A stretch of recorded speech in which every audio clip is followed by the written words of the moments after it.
ஏமனின் Houthi கிளர்ச்சியாளர்கள் செங்கடலில் கப்பல் போக்குவரத்தை குறிவைத்து தாக்குதல் நடத்தியதாக கூறியுள்ளனர். இதனால் ஏற்கனவே பதற்றத்தில் இருக்கும் மத்திய கிழக்கு நிலைமை மேலும் மோசமடையும் அபாயம் எழுந்துள்ளது. செய்தி வீச்சுடன் இணைந்திருக்கிறீர்கள். அமெரிக்க ஜனாதிபதி டொனால்ட் ட்ரம்ப் ஈரான் மீது இதுவரை நடத்தப்பட்ட தாக்குதல்களை விட மிகப்பெரிய ராணுவ நடவடிக்கையை மேற்கொள்வது குறித்து தீவிரமாக பரிசீலித்து வருவதாக சர்வதேச ஊடகங்கள் செய்தி வெளியிட்டுள்ளன. ஈரானுடன் நீடித்து வரும் பதற்றம், ஹோர்மோஸ் நீரிணையில் கப்பல் போக்குவரத்திற்கு ஏற்பட்டுள்ள அச்சுறுத்தல் மற்றும் ஹூதி தாக்குதல்கள் ஆகியவற்றின் பின்னணியில் ட்ரம்ப் இந்த முடிவை ஆராய்ந்து வருவதாக கூறப்படுகிறது. இருப்பினும் இது குறித்து இறுதி முடிவு எதுவும் இதுவரை அறிவிக்கப்படவில்லை. இதனிடையே சில பாதுகாப்பு ஆய்வாளர்கள் மாபெரும் தாக்குதல் அடுத்த தர்க்க ரீதியான நடவடிக்கையாக இருக்கலாம் என கருத்து தெரிவித்துள்ளனர்.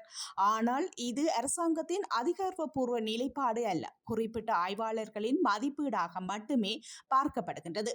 மறுபுறம் இத்தகைய நடவடிக்கை மத்திய கிழக்கில் போரை மேலும் தீவிரப்படுத்தும் அபாயம் இருப்பதாக பல நிபுணர்களும் அமெரிக்க அரசியல்வாதிகளும் எச்சரித்துள்ளனர்.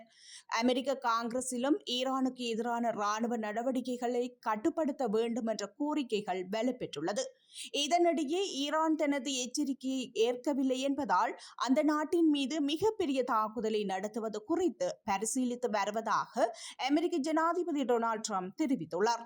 மேலும் ட்ரம்ப் இறுதி முடிவு எதுவும் இன்னும் எடுக்கப்படவில்லை என்றும், ஆனால் தேவையான அனைத்து ராணுவ தயாரிப்புகளும் மேற்கொள்ளப்பட்டுள்ளதாகவும் அவர் கூறியுள்ளார். இந்த கருத்து அமெரிக்கா ஈரான் இடையேயான பதற்றம் மேலும் தீவிரமடைந்துள்ள நிலையில் வெளியாகியுள்ளது. இந்த நிலையில் ஏமனின் ஹூதி கிளர்ச்சியாளர்கள் செங்கடலில் கப்பல் போக்குவரத்தை குறிவைத்து தாக்குதல் நடத்தியதாக கூறியுள்ளனர். இதனால் ஏற்கனவே பதற்றத்தில் இருக்கும் மத்திய கிழக்கு நிலைமை மேலும் மோசமடையும் அபாயம் எழுந்துள்ளது. ஹூதிகள் விடுத்த எச்சரிக்கையால் பாப்பெல் மண்டேப் நீரிணை வழியாக செல்லவிருந்த பல கப்பல்கள் தங்கள் பயணத்தை மாற்றியுள்ளன. இது ஐரோப்பா மற்றும் ஆசியாவை இணைக்கும் முக்கிய கடல் வர்த்தக பாதையை பாதிக்கும் அபாயத்தை ஏற்படுத்தியுள்ளது. இதற்கிடையில் அமெரிக்கா ஈரான் இடையிலான தாக்குதல்கள் தொடர்ந்து நடைபெற்று வருகின்றன. மேலும் சவுதி அரேபியாவின் அணுசக்தி திட்டத்தை அமெரிக்க நிறுவனங்கள் உருவாக்க உதவும் ஒப்பந்தம் அறிவிக்கப்பட்டுள்ளதால் மத்திய கிழக்கில் அணு ஆயுத போட்டி உருவாகுமோ என்ற அச்சமும் அதிகரித்துள்ளது. இந்த நிலையில் அமெரிக்க மத்திய கட்டளை மையமான சென்காம் தொடர்ந்தும் 13வது இரவுகளாக ஈரானின் ராணுவ இலக்குகள் மீது வான் தாக்குதல்களை மேற்கொண்டு வருகின்றது. இந்த தாக்குதல்களில் ஈரானின் ராணுவ கட்டளை மையங்கள், ட்ரோன் களஞ்சியங்கள், தகவல் தொடர்பு அமைப்புகள், கடலோர கண்காணிப்பு நிலையங்கள் மற்றும் கடற்படை வசதிகள் குறிவைக்கப்பட்டதாக அமெரிக்கா தெரிவித்துள்ளது. 2022ஆம் ஆண்டு சவுதி அரேபியாவுடன் ஏற்பட்ட போர் நிறுத்த ஒப்பந்தம் சிதைந்ததை தொடர்ந்து ஈரான் ஆதரவு பெற்ற ஹூதிகள் மீண்டும் தாக்குதல்களை தீவிரப்படுத்தியுள்ளனர். இந்த வாரம் 2 சவுதி கப்பல்கள் ஏவுகணை தாக்குதலுக்கு இலக்கானதாகவும், மேலும் சவுதி துறைமுகங்களை நோக்கி செல்ல வேண்டாம் என்றும் எச்சரித்ததை தொடர்ந்து 10 கப்பல்கள் தங்கள் பயணத்தை மாற்றியுள்ளதாகவும் ஹூதிகள் தெரிவித்துள்ளனர். இதனால் உலகின் முக்கிய வர்த்தக பாதைகளில் ஒன்றான பாப்பெல் மண்டப் நீரிணை வழியிலான கப்பல் போக்குவரத்து கடுமையாக பாதிக்கப்பட்டுள்ளது. ஏற்கனவே ஹோர்மோஸ் நீரிணை வழியாக எண்ணெய் போக்குவரத்து பாதிக்கப்பட்டுள்ள நிலையில் தற்பொழுது பாப்பெல் மண்டப் வழியும் முடங்கினால் உலகளாவிய எண்ணெய், எரிவாயு, உரம் மற்றும் பிற அத்தியாவசிய பொருட்களின் விநியோக சங்கிலி மேலும் பாதிக்கப்படும் என்று நிபுணர்கள் எச்சரித்துள்ளனர். இதனிடையே ஹூதிகள் ஏமனின் வடக்கு பகுதியில் உள்ள சாடா நகரை மையமாக கொண்ட சியா ஆயுத குழுவாகும். 2014ஆம் ஆண்டு தலைநகர் சனாவை கைப்பற்றிய அவர்கள் தற்பொழுது ஏமனின் பெரும்பாலான மக்கள் வசிக்கும் பகுதிகளையும் முக்கிய துறைமுகமான ஹொடைதா நகரையும் கட்டுப்பாட்டில் வைத்துள்ளனர்.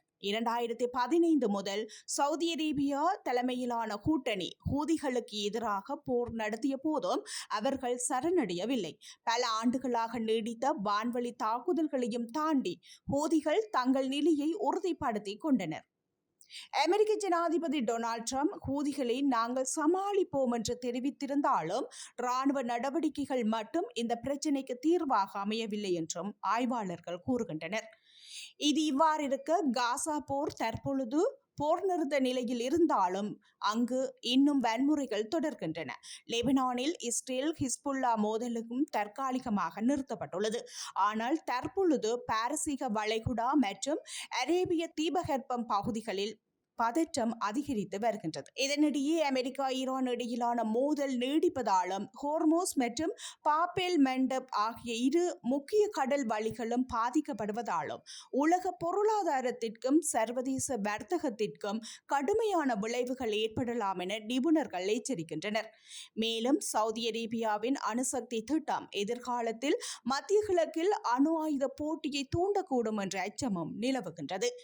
எனவே அமெரிக்கா ஈரான் இடையே நீடித்த அரசியல் மற்றும் பாதுகாப்பு ஒப்பந்தம் எட்டப்படாவிட்டால் மத்திய கிழக்கில் நீண்டகால அசாதாரண நிலையும் உலகளாவிய பொருளாதார பாதிப்புகளும் தொடரும் அபாயம் இருப்பதாக ஆய்வாளர்கள் கருதுகின்றனர்.